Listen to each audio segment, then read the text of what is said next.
Bismillahirrahmanirrahim. Assalamualaikum warahmatullahi wabarakatuh.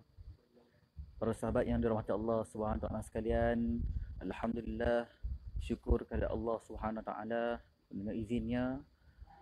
Alhamdulillah, hari ini adalah hari tanda kemenangan bagi seluruh umat Islam dan saya mengucapkan taqabbalallahu minna wa minkum kullu am wa antum bil khair pada seluruh umat Islam yang menyambut Hari Raya Aidilfitri.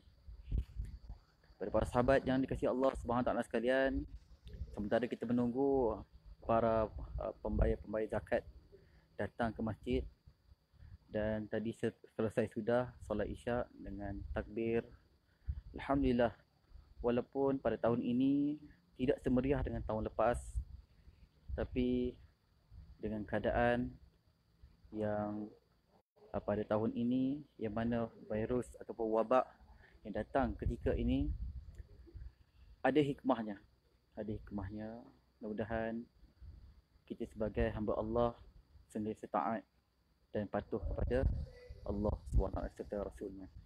Baiklah, para sahabat sekalian, di malam 1 Syawal ni, marilah kita bersama-sama kita berkongsi serba sedikit tentang 5 perkara yang sangat merugikan bagi mereka yang tidak buat pada bulan Ramadan. Jadi yang pertamanya, para sahabat sekalian, sepanjang di bulan Ramadan, sepanjang di bulan Ramadan, dia bangun sahur tetapi dia tak pernah untuk solat 2 rakaat. Bayangkan tuan-tuan, di sepanjang bulan, hanya bulan Ramadan, mereka akan bangun awal, mungkin dalam pukul 4, dalam pukul 4.30. Jadi mereka akan bangun awal untuk masak nasi, untuk goreng ikan, ataupun nak panaskan lauk, kejut anak-anak, kejut suami ataupun isteri. Maka mereka ini adalah orang yang hebat. Sebab apa? Bangun cepat, bangun awal. Tetapi sayang, lepas makan, bersahur, tapi tidak pernah tak melakukan solat 2 rakaat. Kerana apa? Nabi Muhammad SAW, Nabi kita yang mulia, ada bersabda tentang barang siapa yang melakukan solat 2 rakaat sebelum subuh, maka ia lebih baik daripada seluruh isi dunia. Tuan-tuan, bayangkan tuan-tuan, hebatnya orang yang melakukan solat 2 rakaat ini. Itu yang pertama.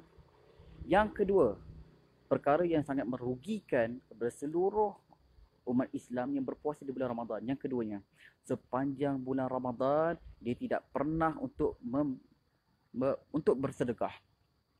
Sepanjang bulan Ramadan dia tidak pernah bersedekah. Dengan sifat kikirnya itu, dengan sifat yang kedekutnya itu, dia tak nak sedekah pada orang lain.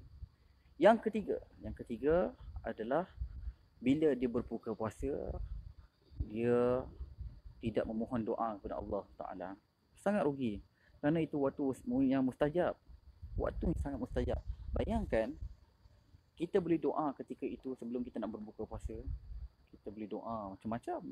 Kita boleh doa minta diberikan rezeki yang banyak, panjang umur.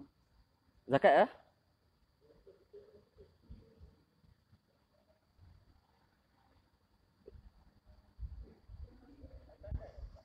tu kena tanya orang dalam ni.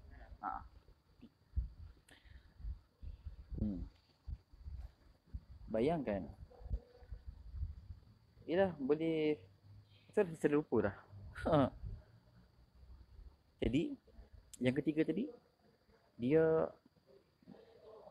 berbuka puasa tapi dia tidak mohon doa kepada Allah SWT. Bayangkan tuan-tuan, kita boleh mohon kepada Allah SWT ketika itu, mohon naikkan pangkat, diberikan rezeki yang banyak, dia berikan anak yang soleh dan solehah, diberikan isteri yang soleh, dapatkan suami yang soleh. Jadi ketika itu boleh doa sebanyak mana mungkin. Tapi kalau kita tak buat, rugi, sangat rugi. Itu yang ketiga. Yang keempatnya adalah sepanjang bulan Ramadan dia ini tidur je, dengan alasan penat. Bila sepanjang bulan Ramadan tidur, dengan lagi-lagi dalam keadaan PKP ini, duduk di rumah, tidur, bangun pukul 3, tidur balik. Tengok bangun pukul 4.30, oh petang lagi, tidur balik. Bangun pukul 6 pun 3, oh petang lagi, tidur balik. Bangun pukul 7 baru nak bangun. Ada spesies orang macam tu. Apa salahnya dia buat aktiviti-aktiviti lain? Contohlah pergi ke rumah orang, buat apa, tolong menolong.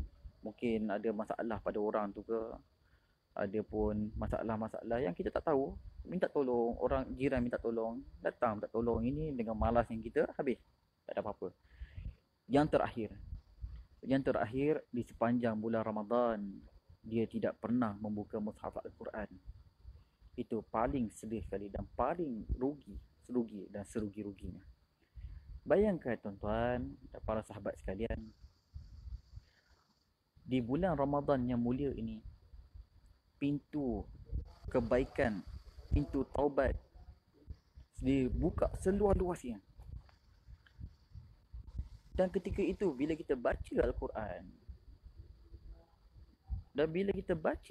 ni tuan-tuan, apa yang kita dapat? Setiap satu huruf yang kita baca tu, walaupun alif lam mim, kita dapat pahala dia. Ini kan kita biarkan Al-Quran itu lapuk di atas meja, di atas rak, biarkan dia. Bayangkan di bulan Ramadan ini, kalau kita baca Al-Quran, kita boleh khatam dalam bulan Ramadan ini. Khatam, alhamdulillah. Satu hari satu juzuk. Bayangkan selama sebulan Ramadan ini habis khatam satu Al-Quran 30 juzuk. Cuma kita nak atau tak nak saja. Itu dah 5 perkara tadi, tentang perkara yang merugikan kita sebagai orang umat Islam yang berpuasa di bulan Ramadan. Apa yang pertama tadi? Yang pertama tadi adalah orang yang bersahur tapi dia tidak melakukan solat 2 rakaat. Yang keduanya ialah sepanjang bulan Ramadan dia tidak bersedekah. Yang ketiga, sepanjang dia nak berbuka puasa, sebelumnya itu dia tidak memohon doa kepada Allah Subhanahu Wa Taala. Yang keempatnya, sepanjang bulan Ramadan dia rehat tidur je manja. Yang kelima, sepanjang bulan Ramadan dia tidak membaca Al-Quran, dia tidak membuka mushaf Al-Quran, walaupun dalam solatnya dia membaca surah-surah lazim, tetapi bayangkan dalam setiap waktu selepas solatnya dia tidak membaca. Sayang, rugi. 5 perkara ni para sahabat sekalian, rugi dan sangat rugi kalau kita tak buat. Oleh itu, dan saya mohon kepada semua, alhamdulillah, esoknya kita akan solat raya Aidul Fitri. Saya di sini mohon kemaafan, berjuta-juta kemaafan kepada semua sahabat-sahabat saya di alam maya ni. Mudah-mudahan Allah Subhanahu Wa Taala merahmati kalian dan memberkahi keluarga kalian. Dan ingatlah bahawasanya setiap manusia itu ada khilafnya masing-masing. Dan saya minta ampun dan maaf zahir dan batin. Walaupun dalam tahun ini kita tak dapat pulang beraya ke kampung, tetapi jaga diri kita, #jaga diri kita.